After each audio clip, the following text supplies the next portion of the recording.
నీట్లో మంచి ర్యాంక్ రాని విద్యార్థులకు బెస్ట్ ఆప్షన్ సీఏ కోర్సులు అడ్మిషన్స్ జరుగుతున్నవి. ప్రతిదీ రియల్ లొకేషన్ షూట్ చేశారన్నారు కదా! అంటే ఆ స్లమ్ ఏరియాలు గాని, చాలా బాంబేలో ఉంటుంది. గాని. అంటే అది అంత రిస్క్ ఎందుకు అని అనుకున్నారు సార్? అంటే అంత రిస్క్ తీసుకోవటం అవసరం డెఫినెట్‌గా ఒక సెట్ ఏస్తే ఈజీగా ఓహ్, తక్కువ వర్కింగ్ డేస్‌లో అయిపోయేది అంటే కదా! నేను ముందు నుంచి ఎక్కువ నేను అలానే నాకు అలవాటు అలానే చేశాను. సో, ఇలానే అంటే మైండ్ అలా అంటే బేసిక్‌గా అదే మేమంతా ఒకళ్ళకొకళ్ళు అనుకుని ఇప్పుడు బాంబేలో ఇప్పుడు హాజీ అంటే హాజీ అలీ అది దాన్ని క్రియేట్ చేయలేము అది. హ్మ్. అంత క్రౌడ్‌తో ఆ సన్న స్ట్రిప్‌లో ఎళ్తా అవును. ఉంటాడు. సో, ఇతను అంటే బిచ్చగాడు ఇంకా ఎక్కడెక్కడ తిరుగుతాడు మనం బిచ్చగాడితోటి ఇప్పుడు ఇందులో విలన్లు అన్నట్టు వీడు ఎక్కడుంటాడు బిచ్చగాడు ఎక్కడుంటాడంటే వాడు ఏనుగులో అంటాడు వాడికి గుర్తున్నాయి వాడు ఏదైనా గుర్తుంచుకుంటాడు. అలానే వాడు ఎక్కడుంటాడంటే వాడికి స్ట్రెంగ్త్ ఏంటంటే వాడు ఆకలి తట్టుకోగలుగుతాడు. వాడు వాడు శనివారం అయితే గుడి దగ్గర అడుక్కుంటాడు. ఆ గుడిలోని మ్యూజిక్, గుడిలోని పాటలు చెప్పి అదే దేవుడు అదే నాకు అనుకుంటాడు. ఫ్రైడే మస్జిద్, సండే చర్చ్ ఇక్కడెక్కడో ఉంటాడు. సో, ఒక్కొక్క చోట ఉన్నప్పుడు ఆ చోట్లకి అండ్ చెత్తకుప్పలో ఉంటాడు. అది మన అదేంటి మన రైల్వే స్టేషన్‌లో, బస్ స్టాప్‌లు ఇయన్నీ ఆడు తిరిగే ప్రదేశాలు ఉంటాయి. సులభ్ కాంప్లెక్స్ ఇవన్నీ. సో, ఇవన్నీ ఒకటని వేయలేము కదా! సో, వాడి ట్రావెల్ జర్నీ ఆడు పారిపోతుంటే ఇంకా బాంబేలో ఎగ్జాస్టివ్‌గా చూపించాల్సొచ్చింది. సో, అది అందుకు రియల్‌గా వెళ్ళామన్నమాట. అందుకే ఇది తేడా అంటే ఈ సినిమా ఈ క్యాన్వాస్ మూలనే ఒక విజయం సాధించాలనుకుంటున్నాను. ఇంత విజయం యాక్చువల్లీ. అంటే కాకతాళీయమో లేపోతే అదృష్టమో గానీ, మీరు ఈ స్టోరీలో చెప్పిన ఒక మెయిన్ థీమ్ ఏదైతే ఉందో, ఆ థీమ్‌కు ప్రెజెంట్ ఇన్సిడెంట్ ఒకటి కొ కలిసింది సార్. అంటే చమురు నిక్షేపాలు అరేబియా మహాసముద్రంలో ఉండటము, వాటిని ఆహ్, వాటి చుట్టూ అల్లుకున్న కథ. ఇప్పుడు రీసెంట్‌గా గూడా ఇండియాలో అలాంటి ఒక చమురు నిక్షేపాలు దొరకటం, వాటి గురించి ఒకవేళ అది నిజంగా వర్కౌట్ అవుతే ఇండియా చమురు దిగుమతి చేసుకోవాల్సిన అవసరం లేదు. భారతదేశ ఆర్థిక వ్యవస్థ చాలా పటిష్టంగా ఉండబోతుంది, మారిపోతుందన్నారు. అంటే అది మీరు ముందు ఊహించారా ఇలా? ఈ లేదండి. కథ అంటే ఇది పెద్ద ఊహించాననుకోను. బేసిక్‌గా ఏముందంటే అంటే ఇది ఇండియాలో ఉన్న రిసోర్సెస్ ఏంటంటే మీరు కథ ఇండియా అంటే సడెన్‌గా దొరికితే ఇప్పుడు నల్లమలలో యూరేనియం అని పడ్డారు కదా! అవును. అంటే సంథింగ్ ఏదో అంటే ఇది ఆన్‌గోయింగ్ అంటే ఇప్పుడు మెల్లమెల్లగా మనుషులు పెరుగుతున్న కొద్దీ నేచర్‌ని మనం విధ్వంసం చేస్తాం బేసిక్‌గా. అంటే అది అది అది మంచిగో, చెడుకో బేసిక్‌గా దేశానికి మంచిది ఎన్ని రోజులు మంచిది, ఎన్ని రోజులు చెడు అని మనం చెప్పలేము. కాకపోతే జనాభా పెరుగుతూ మనం అన్ని స్పేసెస్‌ని, అడవుల్ని అన్నీ ఎళ్తున్నాం కదా! సో, మెషినరీ వచ్చింది. కొత్త మెషినరీ వచ్చింది. కొత్తవి దొరుకుతాయి. తప్పకుండా దొరుకుతాయి. ఇక్కడ బొగ్గు గనులు దొరుకుతాయి, మైకా గనులు దొరుకుతాయి, మన అదేంటి యురేనియం దొరుకుతది. ఇయన్నీ something will keep getting. So, అలానే ఒక థాట్‌గా రాశాను అది యాక్చువల్లీ. అంటే ఈ బాక్స్ ఆఫీస్ కలెక్షన్‌లు, రికార్డులు ఇవన్నీ పట్టించుకుంటారా సార్ మీరు? మామూలుగా సినిమా రిజల్ట్ వచ్చిన తర్వాత రిజల్ట్ వచ్చిన తర్వాత నేను పట్టించుకోవడం అంటే డెఫినిట్‌గా పెట్టింది రావాలనైతే అది నేను ఇప్పటిదాకా నా కెరియర్‌లో ఇన్ని సంవత్సరాలు ఇంకోటి నేను తీసిన సినిమాలు ఏదైతే నాకు సాటిస్ఫాక్షన్ నా వాయిస్ అని చెప్పానో అలానే ఎప్పుడు నేను నా నా వలన ఎవరైనా అంటే డిజాస్టర్‌లు పోయినాయి అనేది ఇప్పటిదాకా నాకు నా నా ఇదిలో లేదు యాక్చువల్లీ. సో, అంతవరకు నేను చాలా ఇదిగా బ్యాలెన్స్ చేశాను. ఒక అనామిక ప్రాబబ్లీ ఏదుంది గానీ, అది గూడా మల్టిపుల్ లాంగ్వేజెస్‌లో రీమేక్ ఇది గాబట్టి వర్కౌట్ అయిపోయింది అది గూడా యాక్చువల్లీ. కాకపోతే ఇట్ డిడ్ంట్ అసలు థియేటర్స్ ఎవరు రాలేదు. అంటే అది ఉందని గూడా తెలీదు యాక్చువల్లీ వచ్చినప్పుడు. కానీ ఓటీటీ ప్లాట్‌ఫామ్‌లో అది జస్ట్ అంటే ప్రొడ్యూసర్ అది మల్టీనేషనల్ కంపెనీ గాబట్టి వాళ్ళకి కొన్ని సో, అది వర్కౌట్ అయింది. సో, నా నా గర్వంగానే జెప్తాను. అంటే బేసిక్‌గా నేను తీసిన సినిమాల్లో ఎప్పుడు ఏది ఫైనాన్షియల్లీ ఏది తేడా చేయలేదు యాక్చువల్లీ. సో, అది నేను జూసుకుంటా బేసిక్‌గా. ఇది గూడా so, I'm happy about that first. తర్వాత రేంజ్ ఏంటి, ఎంత డబ్బులొస్తున్నాయనేది next actually. We definitely happy blockbuster అయ్యి బాగా డబ్బులొస్తే హ్యాపీ. రిలీజ్ బిఫోర్ ఏమన్నా ఉండేనా సార్? అంటే కొంతమంది స్లో అని, కొంతమంది ఆ లెంత్ కొంచెం ఎక్కువయిందని ఒక చిన్న కంప్లెయింట్ ఉండే గదా! అది మీ మదర్ చూసి కూడా ఇంకొక పావు గంట ఉంటే బాగుండురా అని మీతో అనిపించింది. అంటే అది ఒక 1% పీపుల్ ఎవరికైనా అనిపించి ఉండొచ్చు. కానీ ఇలాంటి డిస్కషన్ బిఫోర్ రిలీజ్ ఏమైనా వచ్చిందా సార్? అంటే అసలు జస్ట్ 3 గంటలు అనగానే వస్తది. ఆ! ఎందుకంటే మనం మల్టీప్లెక్సెస్‌లో 2½ అవర్స్, 2 అవర్స్ 15 మినిట్స్ అయితే నంబర్ ఆఫ్ షోస్ గూడా పెరుగుతాయి ఇంక. సో, ఎప్పుడు చిన్న సినిమా హ్యాపీ. చిన్న సినిమా డెఫినిట్‌గా హ్యాపీ, గుడ్. అండ్ నేను ఎవరైనా యంగ్‌స్టర్స్ కూడా చిన్న సినిమాలే తీయనని చెప్తాను. అంటే లెంత్ పెట్టొద్దు అని చెప్తాను. కాకపోతే ఈ స్కేల్ కథకి ఇయన్నీ మేము ఎంత తర్జన భర్జన అయినా మేము చెప్పాల్సిన కథ ఇంత తీసుకుంది బేసిక్‌గా. అంటే లైక్ బడ్జెట్ తీసుకుంది, లొకేషన్‌లు తీసుకుంది, ఇంత స్టార్స్ తీసుకుంది. ఇక కథని అలా కన్జ్యూమ్ చేసిందన్నమాట బేసిక్‌గా.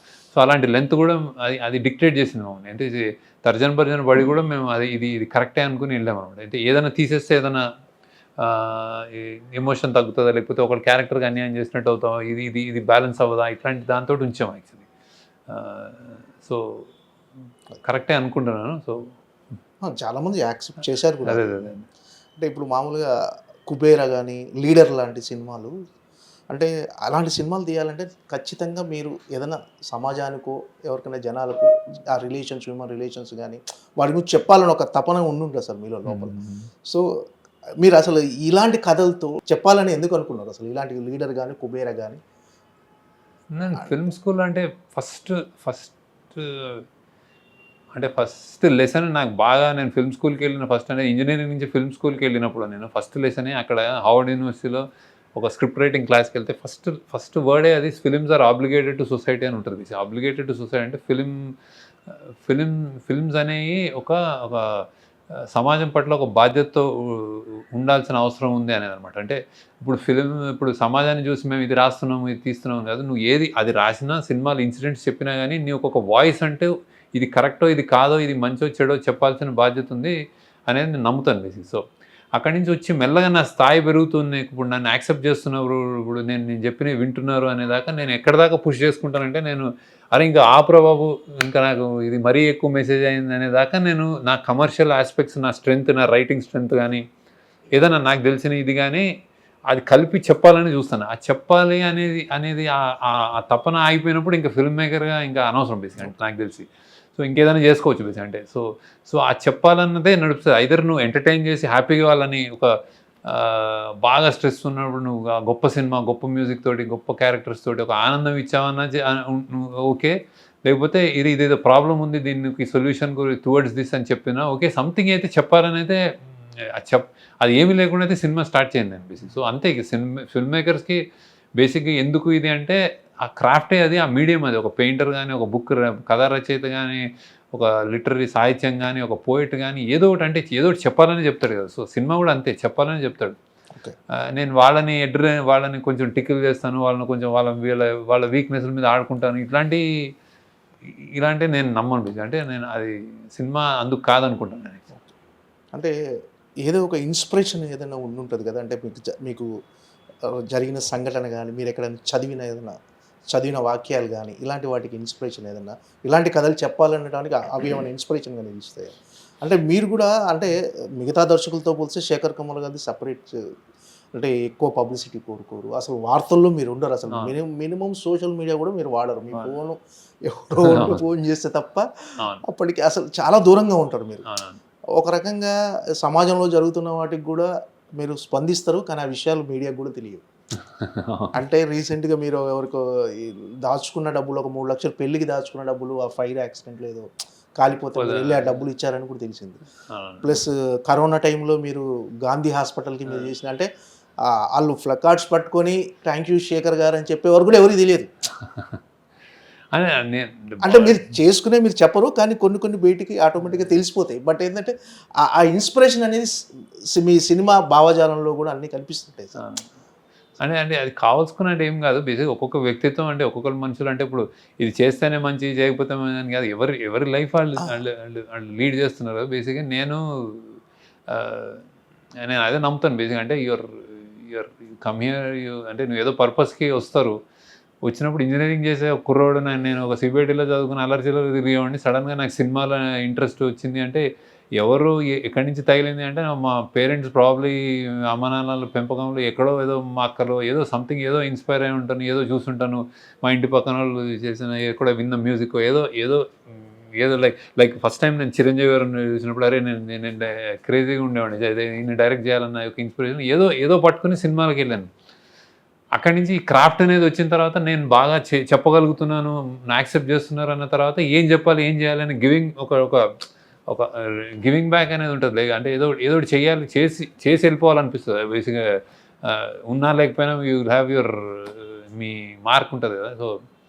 సో ఇవన్నీ అంతే బేసిక్. అంటే పెద్ద ఎజెండాతో కాదు, ఎవరన్నా వచ్చి నాకు అనిపిస్తుంది. అలా అని నేను అందరికీ చేయలేని, నా దగ్గర సత్తా కూడా లేదు, అంత డబ్బులు కూడా లేవు నా దగ్గర. ఏదో అనిపిస్తే ఆ రోజు చూసినప్పుడు ఎందుకో డబ్బులు కాలిపోవడం అంటే అది అసలు ఒక పేదోడికి, అంటే లైక్ ఇలాంటివే నాకు మన పంటలు కూడా, ఒక రైతు ఏదైనా వానలు కూడా వెళ్ళిపోతుంటే అసలు హృదయ విదారకంగా ఉంటుంది. అంటే ఒక 6 నెలలు ఇది అని చేసి, సో అన్ని కానీ ఎంతమంది రైతులు నేను చేయలేను బేసిక్. కానీ ఇదేదో ఏదో డిఫరెంట్గా అనిపించింది. అంటే రేపు ఎల్లుండి పెళ్లి నేను దాచుకున్నాను, పెళ్లి చేద్దామని కానీ మంటల్లో డబ్బులు కాలిపోయాయంటే ఎవరు తెచ్చిస్తారు, ఏం తెచ్చిస్తారు అనిపించింది. సరైన రియాక్షన్స్ అంతే, సంథింగ్. ఇంకోళ్ళు వేరే డైరెక్టర్ వేరే విధంగా వేరే దొరికితే ఎవరో చదువు అంటే హార్ట్ పేషెంట్స్ చదివిద్దామని ఏవో చేస్తూ ఉంటారు కదా. So everybody does anything. Okay.